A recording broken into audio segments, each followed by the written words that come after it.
दोस्तों, अगर आपको भी लखनऊ और कोलकाता के बीच रोंगटे खड़े कर देने वाला मुकाबला पसंद आया हो तो हमारे इस वीडियो को दिल से एक लाइक जरूर कीजिएगा। आज के वीडियो का लाइक टारगेट केवल 400 लाइक का है। दोस्तों, निकोलस पूरन के तूफान के बाद अजिंक्य रहाणे और वेंकटेश अय्यर ने लखनऊ के गेंदबाजों धज्जियां उड़ाते हुए पलट दिया। पूरा मैच सिर्फ छक्कों की बारिश करते हुए मुकाबले को अंतिम ओवर में पहुंचा दिया, जिसे देखकर तो हर किसी की आंखें पड़ने की फटी रह गई। तो आखिर में कौन सी टीम बनी? चैंपियन कप्तान रहाणे ने कोलकाता के लिए कितने रनों का दिया योगदान? रहाणे और सुनील नारायण की तूफानी बल्लेबाजी के साथ इस मुकाबले की पूरी हाईलाइट हम आपको इस वीडियो में जरूर दिखाने वाले हैं। लेकिन उससे पहले आपको क्या लगता है, सुनील नारायण और अजिंक्य रहाणे में से कौन है महान खिलाड़ी? आप खुद नीचे कमेंट करके जरूर बताइए। दोस्तों, आईपीएल 2025 का एक और रोंगटे खड़े कर देने वाला मुकाबला ईडन गार्डन के मैदान पर कोलकाता और लखनऊ के बीच खेला गया। इस मुकाबले में सिक्का उछाला गया तो कोलकाता की टीम ने जीता और पहले गेंदबाजी करने का फैसला किया। वहीं मेहमान टीम लखनऊ को बल्लेबाजी करने के लिए आमंत्रित किया। लखनऊ की तरफ से पारी की शुरुआत करने के लिए मैदान पर मिचेल मार्श के साथ एडन मार्क्रम की खतरनाक जोड़ी उतरी। वहीं कोलकाता की तरफ से पहले ओवर लेकर आए वैभव अरोड़ा खतरनाक गेंदबाजी का नजारा दिखा रहे थे। लखनऊ के बल्लेबाजों को खूब परेशान कर रहे थे। एक एक रन बनाना काफी मुश्किल हो रहा था। पहले ओवर में लखनऊ की टीम केवल 3 रन बना सकी। कोलकाता की तरफ से दूसरा ओवर लेकर आए स्पेंसर जॉनसन, लेकिन इस बार इनका स्वागत एडन मार्क्रम ने दूसरी गेंद पर करना प्रहार करते हुए शानदार चौका लगाकर किया। और फिर उसके बाद मिचेल मार्श ने भी स्पेंसर जॉनसन का स्वागत चौथी गेंद पर खतरनाक छक्का लगाकर किया। और इस ओवर से दोनों बल्लेबाजों ने मिलकर 12 रन बटोर लिया और अपनी टीम को 2 ओवर में ही 15 रनों तक पहुंचा दिया। तीसरे ओवर में गेंदबाजी करने आए एक बार फिर वैभव अरोड़ा और इस बार भी उन्होंने अपनी गेंदबाजी से हर किसी को प्रभावित किया। शानदार गेंदबाजी की लखनऊ के बल्लेबाजों को रन बनाना काफी मुश्किल होने लगा। इस ओवर में वैभव ने केवल 5 रन दिए। 3 ओवर में लखनऊ का स्कोर 20 रन बन पाया। चौथे ओवर में गेंदबाजी करने आए एक बार फिर स्पेंसर जॉनसन और इस बार एडन मार्क्रम ने करारा प्रहार करते हुए इस ओवर में उनकी जमकर कुटाई कर दी। पहले तो लगातार 2 चौके जड़े और फिर एक शानदार छक्का जड़कर अपनी टीम को 4 ओवर में 38 रनों तक पहुंचा दिया। लखनऊ की पारी अब तेजी से आगे बढ़ना शुरू हो चुकी थी। 5वें ओवर में कोलकाता की टीम ने बॉलिंग स्पेल में सबसे बड़ा बदलाव किया और इस बार गेंदबाजी करने के लिए बुलाया फिरकी के जादूगर वरुण चक्रवर्ती को। वरुण चक्रवर्ती ने अपनी फिरकी से लखनऊ के बल्लेबाजों को खूब नाच नचाया। एक एक रन के लिए दोनों बल्लेबाज तरस गए। वरुण की फिरकी के आगे यह दोनों बल्लेबाज बाउंड्री तक नहीं लगा पा रहे थे। इस ओवर में वरुण ने केवल 5 रन दिए। 5 ओवर में कोलकाता का स्कोर 43 रन बन पाया। पावर प्ले का अंतिम ओवर में गेंदबाजी करने आए हर्षित राणा, लेकिन इस ओवर में लखनऊ के दोनों बल्लेबाजों ने जमकर कुटाई कर दी। सबसे पहले मार्क्रम ने शानदार छक्का जड़ा तो वहीं फिर 5वीं गेंद पर मिचेल मार्श ने भी करारा प्रहार करते हुए छक्का जड़ दिया और अपनी टीम को पावर प्ले के 6 ओवर में ही 59 रनों तक पहुंचा दिया। लखनऊ की शुरुआत बेहद शानदार हो चुकी थी। दोनों बल्लेबाज मैदान पर पूरी तरह से सेट हो चुके थे। पावर प्ले के बाद 7वें ओवर में कोलकाता की टीम ने सबसे बड़ा बदलाव किया और इस बार गेंदबाजी करने के लिए सुनील नारायण को बुलाया, लेकिन परिस्थिति में कोई बदलाव नहीं दिखा। सुनील नारायण की दूसरी ही गेंद पर मिचेल मार्श ने शानदार छक्का जड़ दिया और फिर तीसरी गेंद को चौके में तब्दील कर दिया और अपनी टीम को 7 ओवर में ही 62 रनों तक पहुंचाकर कोलकाता की गेंदबाजों की धज्जियां उड़ा दी। कोलकाता की टीम को पहले विकेट की तलाश थी, लेकिन उनके गेंदबाज विकेट लेने में असफल नजर आ रहे थे। 8वें ओवर में एक बार फिर गेंदबाजी करने के लिए वरुण चक्रवर्ती को बुलाया। वरुण ने बेहतरीन गेंदबाजी की। इस ओवर में भी उन्होंने बल्लेबाजों को जकड़ कर रखा और केवल 6 रन दिए। लखनऊ का स्कोर 8 ओवर में 78 रन बन पाया। वहीं मार्क्रम अपने अर्धशतक की तरफ बढ़ रहे थे। विकेट की तलाश में 9वां ओवर लेकर आए सुनील नारायण। इनका स्वागत तीसरी गेंद पर मिचेल मार्श ने शानदार चौका लगाकर किया और इस ओवर से 10 रन बटोरकर अपनी टीम को 9 ओवर में ही इन दोनों बल्लेबाजों ने 88 रनों तक पहुंचा दिया। लखनऊ की टीम मैच में पूरी तरह से हावी हो चुकी थी। कोलकाता के गेंदबाजों को लगातार विकेट की तलाश थी, लेकिन विकेट निकालने में गेंदबाज और सफल नजर आ रहे थे। कोलकाता की तरफ से 10वां ओवर लेकर आए एक बार फिर वरुण चक्रवर्ती, लेकिन अंजाम वही हुआ। पहले ही गेंद पर मिचेल मार्श ने चौका जड़कर इनका स्वागत किया, लेकिन उसके बाद वरुण चक्रवर्ती ने बेहतरीन गेंदबाजी की। एक एक रनों के लिए तरसा दिया। 10 ओवर में लखनऊ का स्कोर 95 रनों तक पहुंच चुका था। यह दोनों बल्लेबाज अपने अर्धशतक की तरफ बढ़ रहे थे। लखनऊ की टीम मैच में पूरी तरह से हावी हो चुकी थी। वहीं कोलकाता को विकेट लेना बेहद जरूरी हो चुका था।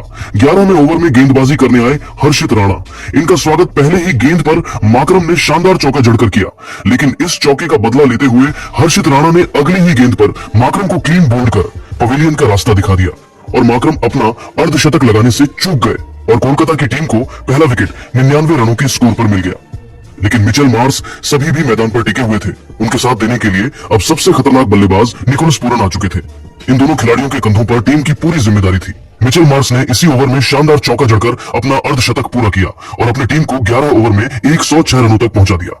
कोलकाता की तरफ से 12 ओवर लेकर आए एक बार फिर स्पेंसर जॉनसन, लेकिन इनका स्वागत मिचेल मार्श ने तीसरी गेंद पर शानदार चौका लगाकर किया और अपनी टीम के स्कोर को रॉकेट की रफ्तार की तरह आगे बढ़ाया। वहीं निकोलस पूरन भी पांचवीं गेंद पर शानदार चौका जड़ दी और स्पेंसर जॉनसन की जमकर कुटाई कर दी। वहीं ओवर की अंतिम गेंद पर भी निकोलस पूरन ने चौका जड़कर अपनी टीम को 12 ओवर में ही 122 रनों तक पहुंचा दिया और कोलकाता की गेंदबाजों की धज्जियां उड़ाकर रख दी।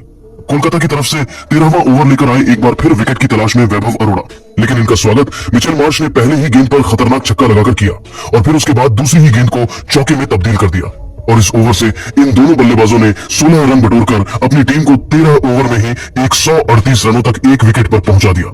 इसके बाद भी ये दोनों बल्लेबाज रुकने का नाम नहीं लिए, टीम के स्कोर को तेजी से आगे बढ़ा रहे थे। 14 ओवर में ही अपनी टीम को 154 रनों तक पहुंचा दिया था। 15वें ओवर में निकोलस पूरन ने सुनील नारायण की जमकर कुटाई कर दी, लेकिन 16वें ओवर में मिशेल मार्श ने अपना विकेट आंद्रे रसेल को दे बैठे, लेकिन पूरन टीम के स्कोर को तेजी से आगे बढ़ते हुए केवल 21 गेंद में अपना अर्धशतक पूरा कर लिया और कोलकाता की गेंदबाजों की धज्जियां उड़ा दी। 17 ओवर में ही लखनऊ का स्कोर 193 तक 2 विकेट पर पहुंच गया। 18वें ओवर में गेंदबाजी करने आए आंद्रे रसेल। इस ओवर में निकोलस पूरन ने अकेले ही तूफान मचा दिया। सबसे पहले पहली और तीसरी गेंद पर लगातार 2 चौका जड़ा और फिर चौथी गेंद पर खतरनाक छक्का, उसके बाद 5वीं गेंद पर चौका जड़ दिया और अंतिम गेंद पर खतरनाक छक्का जड़कर अपनी टीम को 18 ओवर में ही 217 रनों तक पहुंचा दिया। 19वें ओवर में गेंदबाजी करने आए हर्षित राणा का स्वागत अब्दुल समद ने पहले ही गेंद पर शानदार चौका लगाकर किया, लेकिन अगली ही गेंद पर हर्षित राणा ने अब्दुल समद को क्लीन बोल्ड कर पवेलियन का रास्ता दिखा दिया और अपनी टीम को तीसरी सफलता 221 रनों पर दिलाई। लेकिन निकोलस का साथ देने के लिए अब डेविड मिलर आ चुके थे, लेकिन निकोलस एक तरफ से अकेले दहाड़ लगा रहे थे और अपनी टीम को 19 ओवर में ही 227 रनों तक पहुंचा दिया और निकोलस अपने शतक की तरफ बढ़ रहे थे। अंतिम मोबाइल में गेंदबाजी करने आए हर्षित राणा। शानदार गेंदबाजी का नजारा दिखाए लखनऊ की टीम ने कोलकाता के सामने 20 ओवर में 238 रनों का पहाड़ जैसा लक्ष्य खड़ा कर दिया। इस लक्ष्य का पीछा करने उतरी कोलकाता मैदान पर पारी की शुरुआत करने आए क्विंटन डी कॉक के साथ सुनील नारायण। वहीं पहले ओवर लेकर आए लखनऊ की तरफ से आकाशदीप। इस ओवर में सुनील नारायण ने जमकर कुटाई कर दी और पहले ओवर में ही कोलकाता ने 16 रन बटोर लिए। दूसरे ओवर में गेंदबाजी करने आए शार्दुल ठाकुर, लेकिन इनकी भी कुटाई ही इन दोनों बल्लेबाजों ने मिलकर कर दी। पहली गेंद पर डिकॉक ने छक्का लगाया और फिर 5वीं और अंतिम गेंद पर सुनील नारायण ने 2 चौका जड़कर अपनी टीम को 2 ओवर में 31 रनों तक पहुंचा दिया। तीसरा ओवर लेकर आए एक बार फिर आकाशदीप, लेकिन इनका स्वागत इस बार फिर डिकॉक ने पहले ही गेंद पर शानदार छक्का लगाकर किया, लेकिन आकाशदीप ने इस छक्के का बदला तीसरी ही गेंद पर डिकॉक को एलबीडब्ल्यू करके पवेलियन का रास्ता दिखाकर ले लिया और अपनी टीम को पहली सफलता 37 रनों के स्कोर पर दिला दी। लेकिन अब मैदान पर सुनील नारायण का साथ देने के लिए अजिंक्य रहाणे आ चुके थे।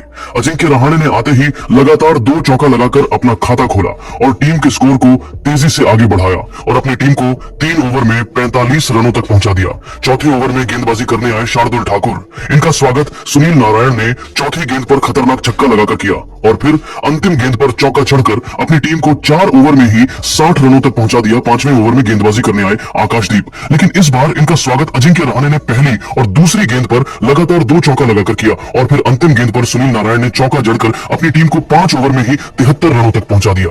पावर प्ले का अंतिम ओवर लेकर आए आवेश खान। इनका स्वागत अजिंक्य रहाणे ने लगातार 2 गेंद पर 2 छक्का लगाकर किया और अपनी टीम के स्कोर को तेजी से आगे बढ़ाया। इसके बाद भी वह रुके नहीं, चौथी गेंद को भी उन्होंने चौके में तब्दील कर दिया और अपनी टीम को पावर प्ले के 6 ओवर में ही 90 रनों तक पहुंचा दिया। 7वें ओवर में लखनऊ ने बड़ा बदलाव किया और इस बार गेंदबाजी के लिए बुलाया पिछले मैच के असली हीरो दिग्वेश को। दिग्वेश ने आते ही ओवर की दूसरी गेंद पर सुनील नारायण को पवेलियन का रास्ता दिखाकर अपनी टीम को दूसरी सफलता 91 रनों के स्कोर पर दिला दी। लेकिन अजिंक्य रहाणे अभी भी मैदान पर टिके हुए थे। उनके साथ देने के लिए आए वेंकटेश अय्यर। इन दोनों ने मिलकर टीम को 7 ओवर में 96 तक पहुंचाया। इसके बाद भी यह दोनों खिलाड़ी रुकने का नाम नहीं लिए। टीम के स्कोर को तेजी से आगे बढ़ते हुए कोलकाता को 10 ओवर में ही 129 रनों तक पहुंचा दिया। वही टीम के लिए तेजी से रन बनाते हुए अजिंक्य रहाणे ने 26 गेंद में अपना अर्धशतक ठोक दिया और लखनऊ के गेंदबाजों की धज्जियां उड़ा दी और अपनी टीम के स्कोर को 12 ओवर में ही 149 रनों तक पहुंचा दिया। कोलकाता मैच में पूरी तरह से पकड़ मजबूत कर चुकी थी। वहीं 13वें ओवर में शार्दुल ठाकुर ने 5 लगातार वाइड फेंककर कोलकाता को और मजबूत कर दिया, लेकिन इसी ओवर में शार्दुल ने अजिंक्य रहाणे को पवेलियन का रास्ता दिखाकर अपनी टीम को सबसे बड़ी सफलता 162 रनों पर दिला दी। अजिंक्य रहाणे टीम के लिए 61 रन बनाकर पवेलियन लौट गए, लेकिन वेंकटेश का साथ देने रमनदीप आ चुके थे। 13 ओवर में कोलकाता 162 रन बना चुकी थी, लेकिन रमनदीप टीम के लिए कुछ कुछ खास नहीं कर सके और टीम के लिए केवल 1 रन बनाकर पेवेलियन लौट गए। उसके बाद वेंकटेश का साथ देने आए रघुवंशी, लेकिन रघुवंशी भी लखनऊ की खतरनाक गेंदबाजी के आगे घुटने टेक गए और केवल 5 रन बना सके। मुकाबला पूरी तरह से पलटता हुआ नजर आ रहा था।